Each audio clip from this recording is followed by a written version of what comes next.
Today, we examine the life and legacy of a largely forgotten scientist whose unorthodox ideas about electricity and gravity have made him the subject of decades of speculation and intrigue. Time to get connected to things visible and invisible.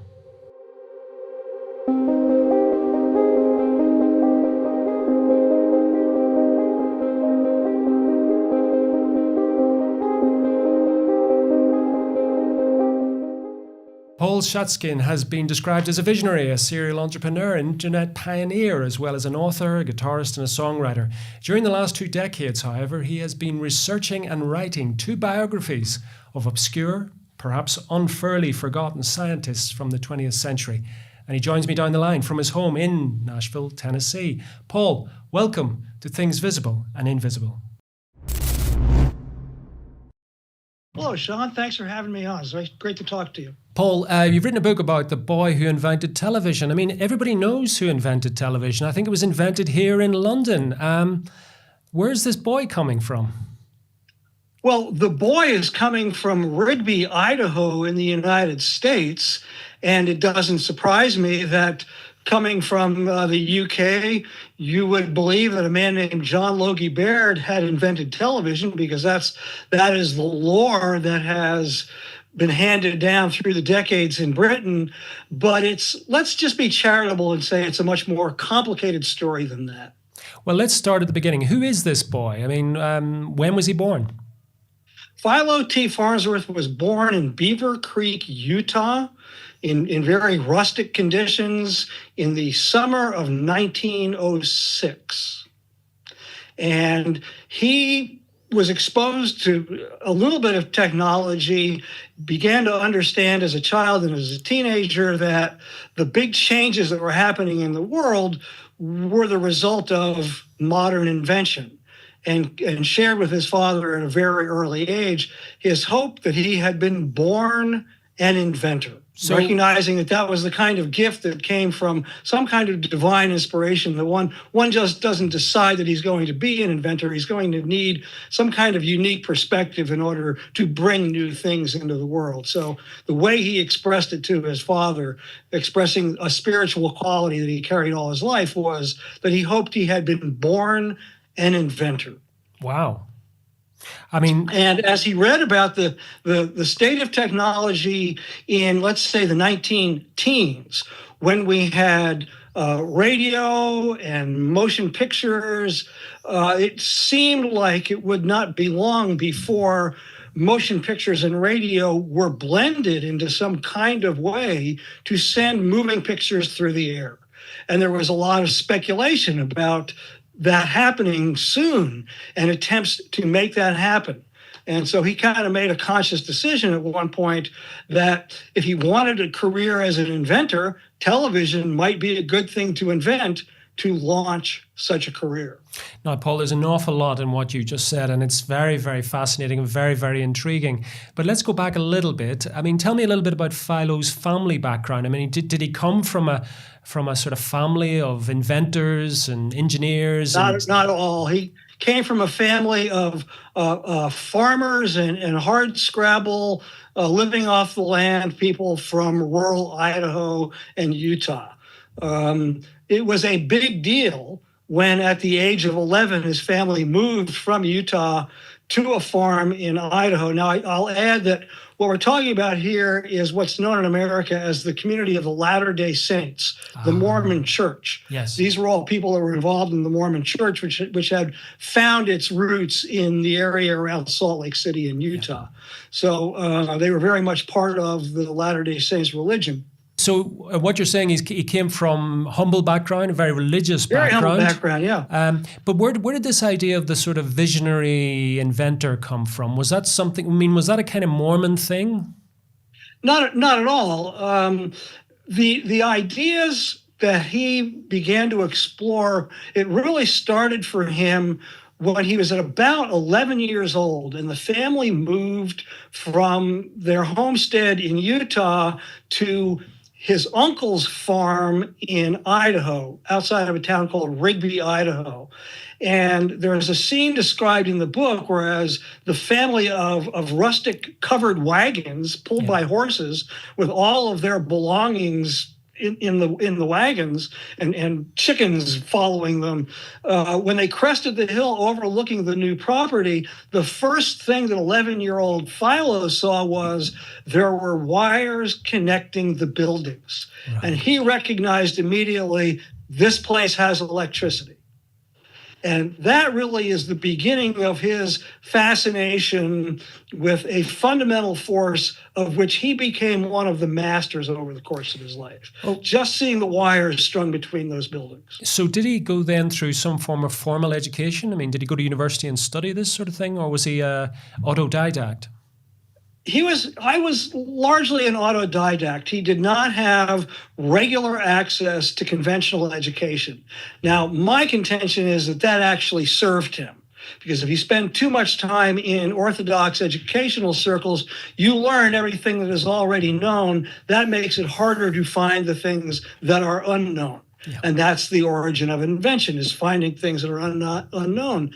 And in Farnsworth's case in particular, he is arriving and beginning these explorations at the beginning of a period that represents enormous breakthroughs in fundamental science.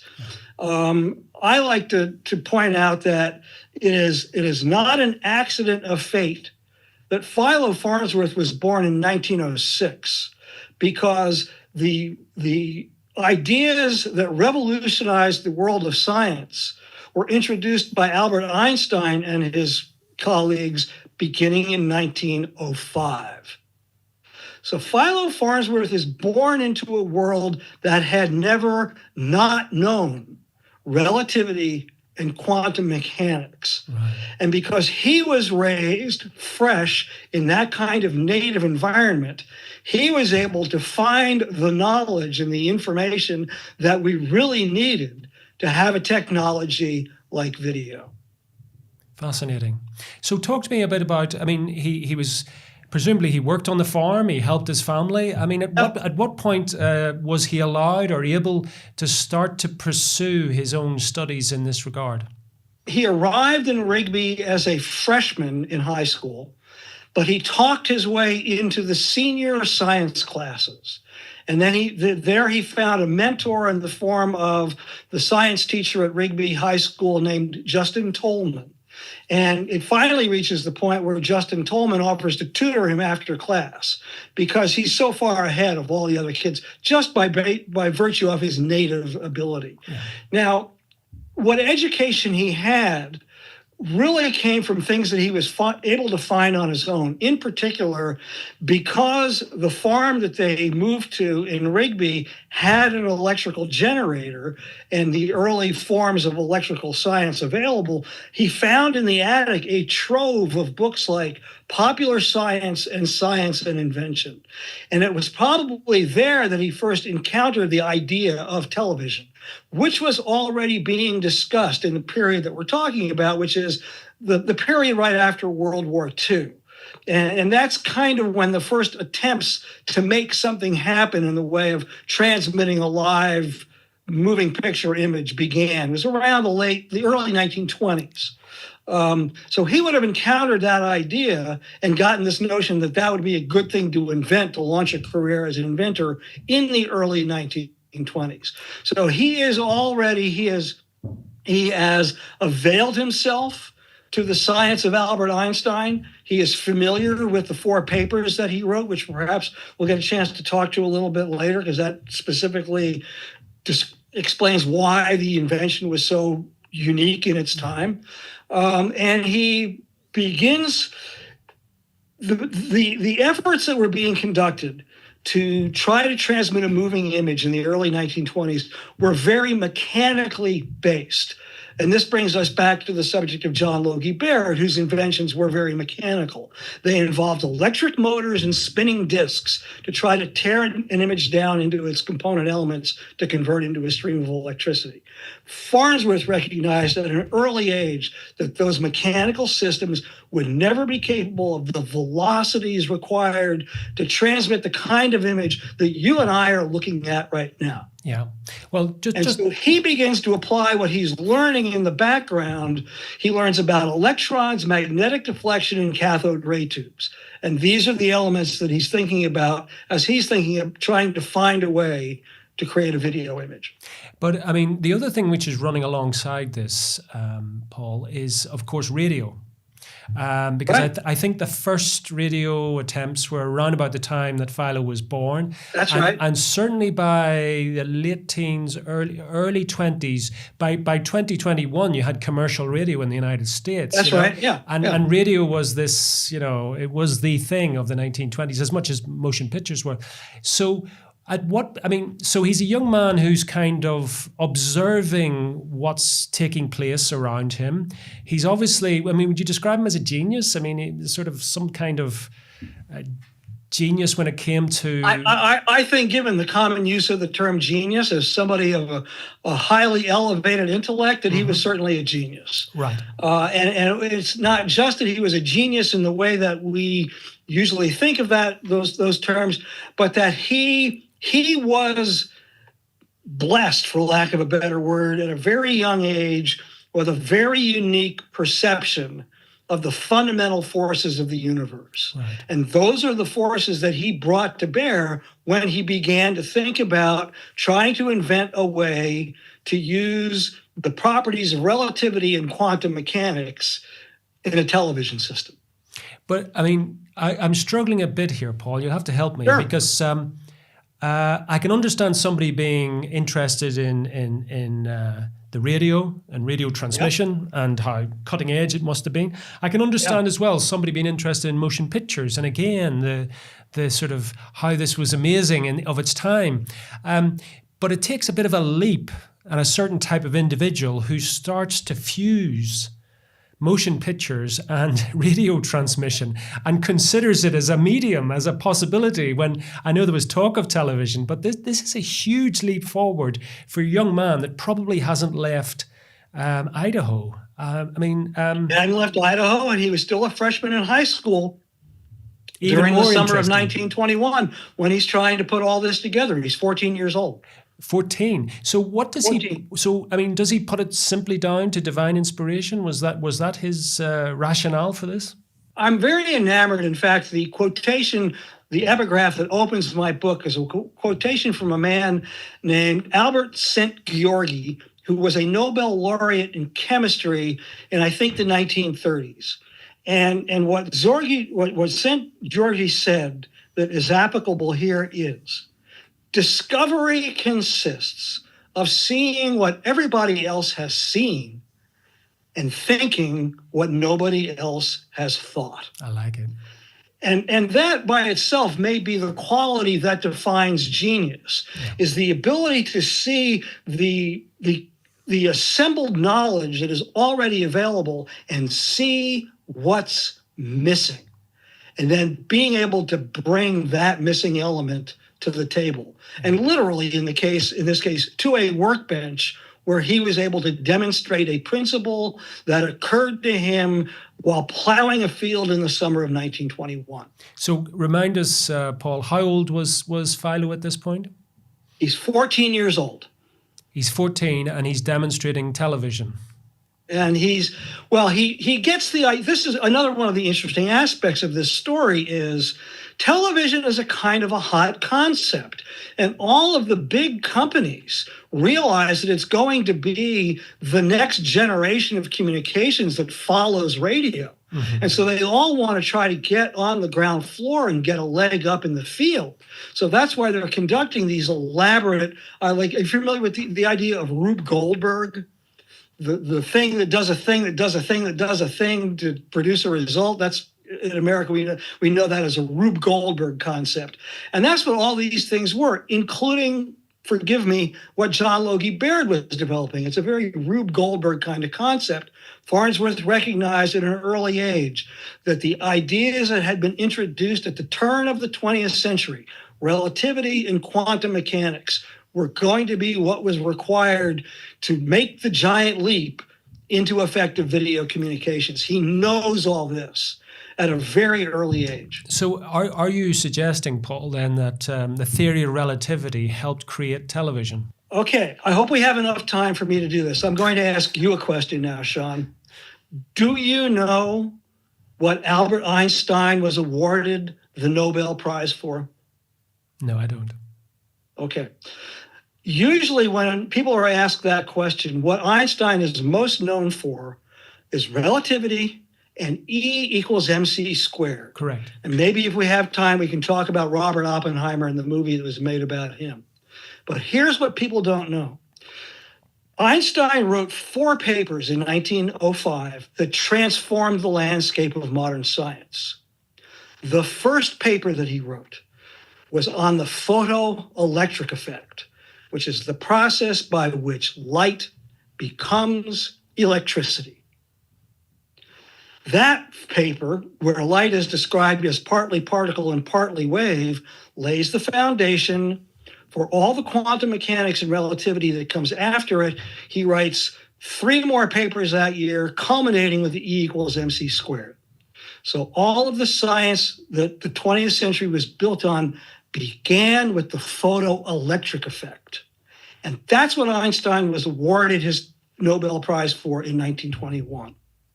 So what has been lost, because the origins of television have been so obscured by all these other stories, is that, in fact, video as we know it emerged from the same well of cosmic knowledge that also gave us the atomic bomb. Wow. Yeah. So when I see an interview with Christopher Nolan, who made that movie about Robert Oppenheimer, when I hear him say that because of the cloud of nuclear weaponry that we live under, that we live in Oppenheimer's world, then what I say is, unless we all have an atomic bomb in our pocket, we actually live in Philo Farnsworth's world. This is a fascinating conversation about the boy who invented television, or did he?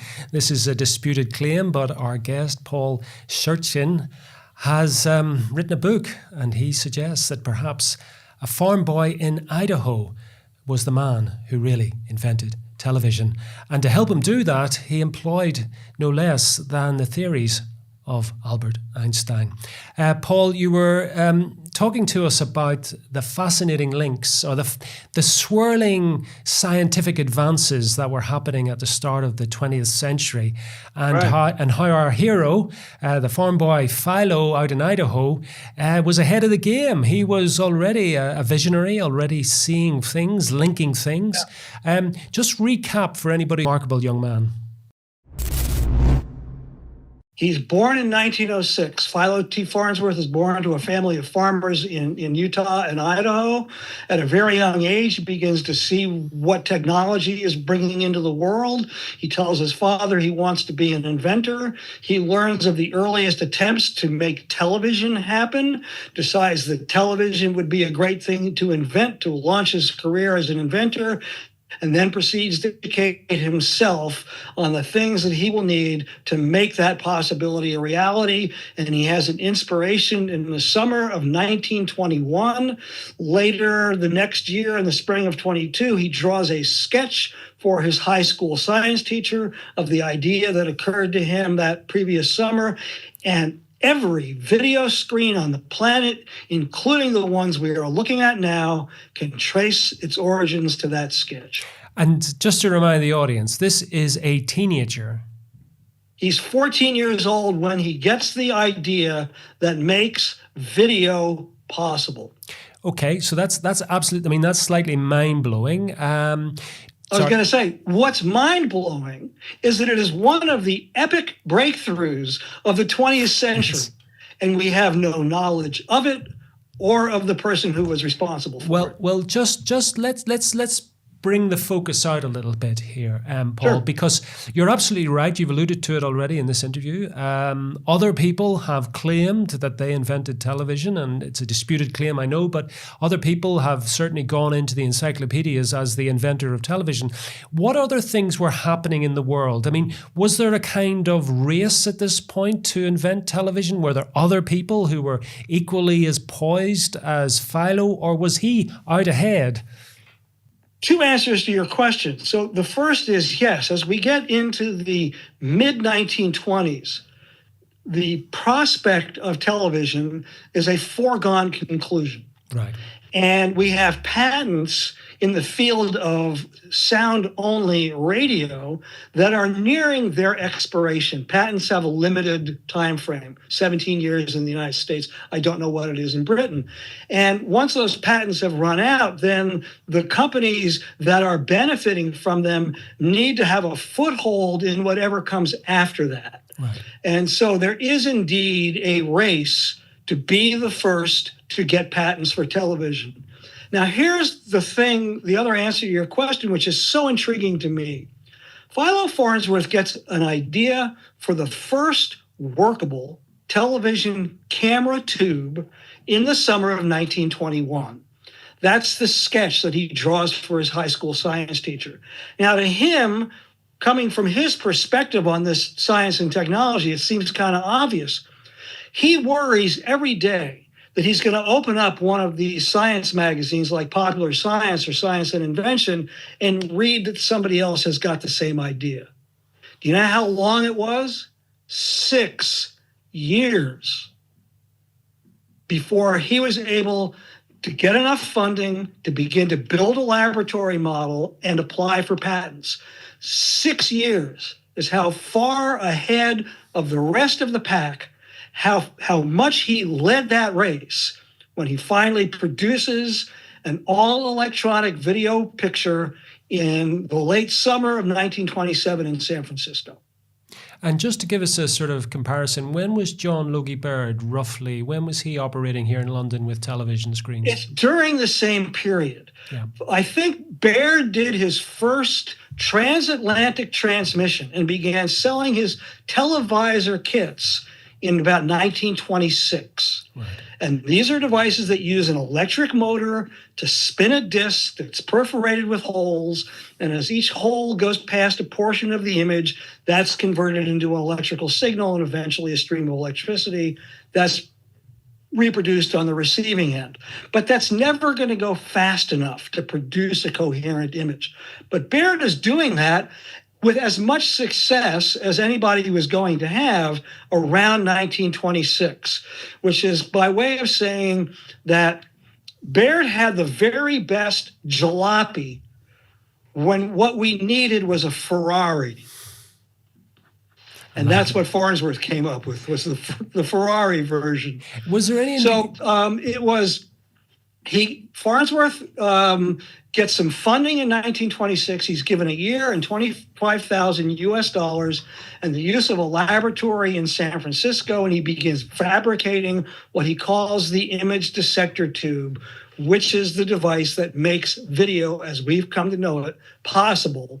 And he has his first successful test. If you need a date for the date when video, as we know it, arrived on the planet, that date was September 7th, 1927. Wow. And I mention that date because we are coming up now on the centennial in September of 2027, and nascent efforts are afoot to try to observe that centennial and bring some recognition to the man who made all of the technology of the 20th century possible.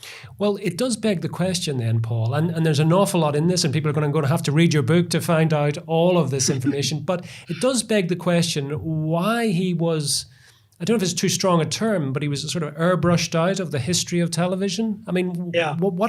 What happened? Was there professional jealousy? Were other people, competitors, saying, we got there first, we don't want this man to have any credit? What was happening? Yeah, and this is the story that makes up most of the book. It is the period in the late 1920s going into the late 1930s when television is kind of up for grabs. Mm-hmm. And the big industrial companies, and here in the United States, chief among them, the Radio Corporation of America, are trying to command and commandeer, control all of the patents that will go into television. The only problem is the most fundamental patents belong to Philo T. Farnsworth. So Farnsworth is engaged in patent litigation starting in about 1934 and going for at least 5 years. And then there are parallel constructions between RCA in America and a company called EMI, Electrical Musical Industries in Britain, which is using the same technology that RCA is using to try and develop television and eventually compete with Baird in England. Baird takes a patent license with Farnsworth, so they become competitive entities. So this is all going on both sides of the Atlantic in the mid-1930s. There's a kind of excitement about the beginnings of television, and you've talked about them in the 1920s. Yeah. But then nothing really happens for the guts of 20 years. I mean, was it simply the Depression and the war that got in the way of television? Or were there technical difficulties in rolling out this new and exciting medium? The technical difficulties were by and large overcome by, I'm going to say, 1934. Right. Now, here in the United States, I don't know how it is in Britain, but in the United States, there was an event in 1939 where commercial television was introduced to the public by RCA at the New York World's Fair. But that was 5 years after Philo Farnsworth did a public closed circuit demonstration of television at the Franklin Institute in Philadelphia in the summer of 1934. So that's roughly 7 years after he has his first successful demonstration of the fundamental technology. And over the course of those 7 years, he introduced countless improvements so that by the time you get to 1934, the picture that you're looking at is indistinguishable from the picture that became television after World War II. So rather than being affected by the Depression, although that did have an impact on Farnsworth's ability to raise funds, the prospect of television, which by 1934 is becoming much more prevalent, that's one of the great hopes of coming out of the Depression. But it was all forestalled by the patent litigation between RCA and Farnsworth that was not resolved until 1939. And the foundation of that patent litigation was RCA hiring a man in 1929 who had applied for a patent in 1923. His name is Vladimir Zworykin. He was working for Westinghouse in 1923. He also wanted to invent television, but I'm very enamored of a slogan from, I'll remember who it was in a minute, but he said, having the right idea is one thing. Having the right idea and making it work is everything. Absolutely. And that was the difference between what Vladimir Zworykin was working on that he applied for a patent in 1923 and what Farnsworth was working on and applied for a patent that was granted in 1930. He had the right idea and he made it work. But RCA tried to make the case that Zworykin's 1923 patent application, this is asking for a patent as opposed to being granted the patent, predated Farnsworth's patent from 1927 and 1930. They built their litigation around that for 5 years and finally capitulated in 1939. So, I mean... just in time for World War II. Just in time for World War II. I mean, the thing about Farnsworth, he's still a relatively young man at this point. That's right. I mean, without wishing to sort of, people need to go and read the book, but how did it play out for him? I mean, was he one of those inventors, and there are quite a few, be it in motion pictures or in cameras, who are sort of elbowed out by big business, other entities? Was he one of those sort of rather sad figures that's sort of not only forgotten by history, but ended up rather forgotten by everyone? Again, the answer, the question is relatively simple. The answer is somewhat complicated. Right. So let me offer two items to try to answer that. First is the three-part answer to the question, why do we not know more of Philo Farnsworth? And the first answer to that question is because he was not inclined to dwell on his own past accomplishments. He was always looking at the next thing.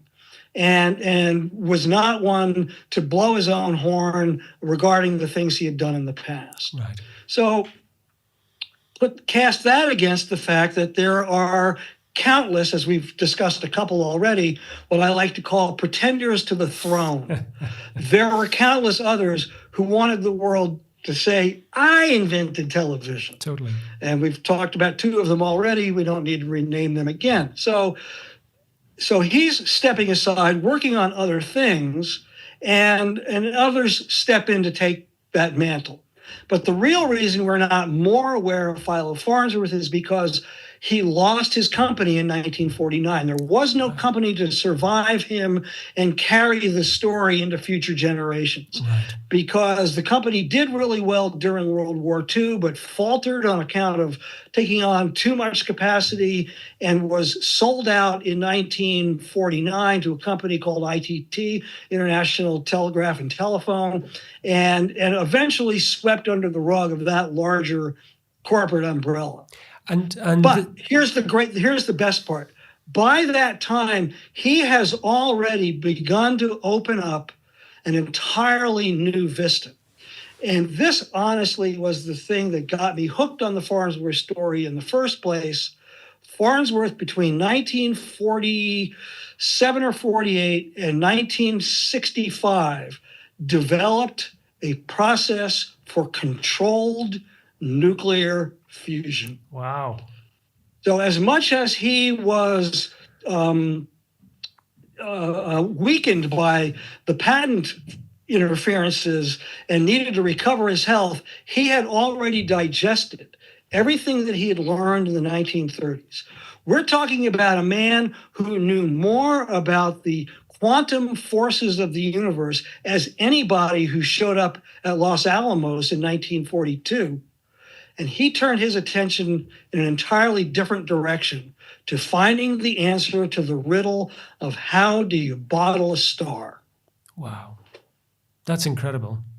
But just staying with, because you've taken us into a whole different realm there, Paul, and it's absolutely fascinating. But before we go off to the stars, staying with the television aspect, because Sure. the dates that you've given for when Philo starts to leave the stage, if you like, on the television, is just the moment when television becomes something, a phenomena, which the rest of the 20th century would live with. It's just that moment. Was there an element? I mean, what was his view on how television exploded in the 1950s, 60s, 70s, and so forth? Did he see it as a? Was he glad that he was part of the invention of it, or did he have misgivings about the use of television, the way it controls people, maybe the way it controlled our lives and the way it controlled entertainment? Yes and yes.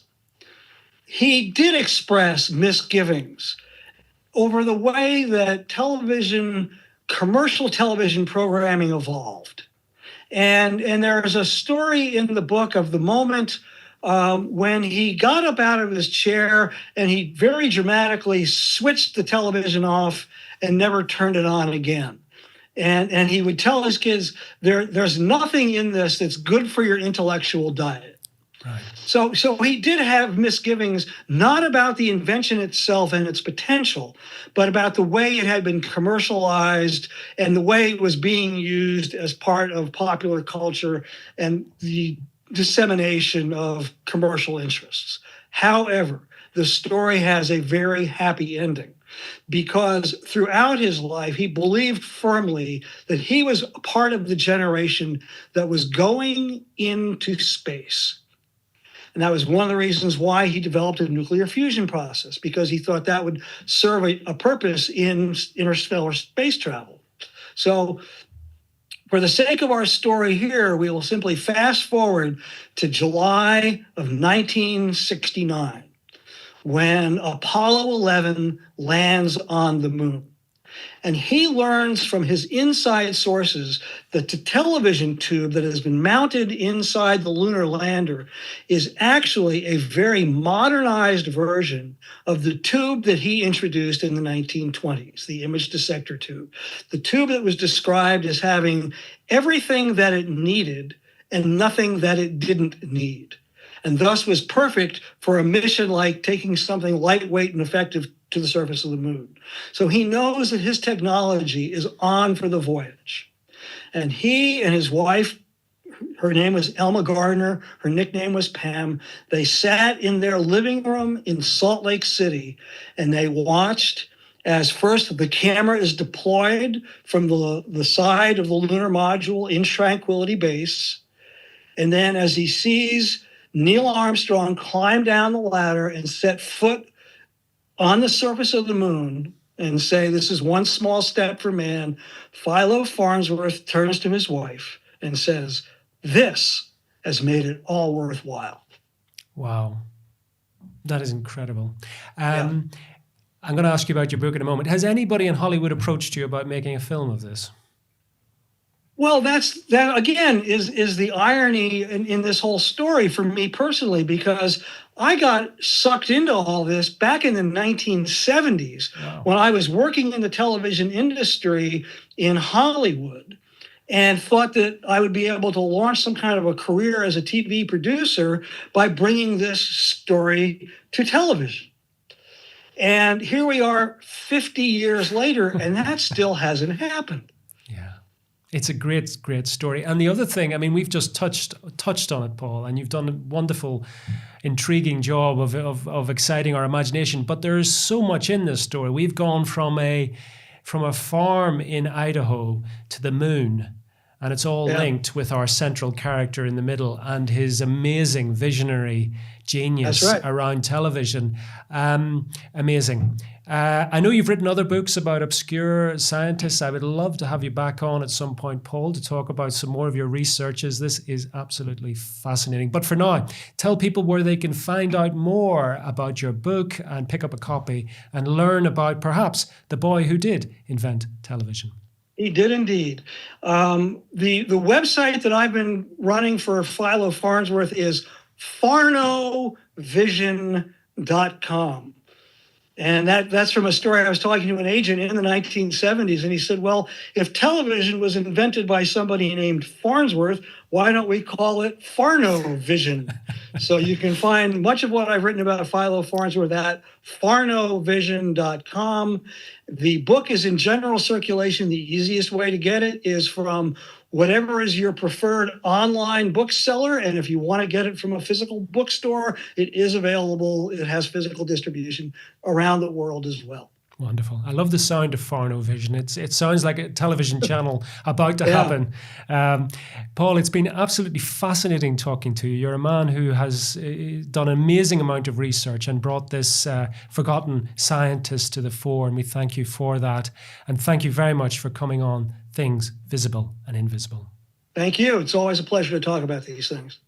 Thank you for joining us on another episode of Things Visible and Invisible. We're dedicated to uncovering phenomena that challenge our understanding of reality, from ancient enigmas and paranormal encounters to scientific anomalies and forgotten histories.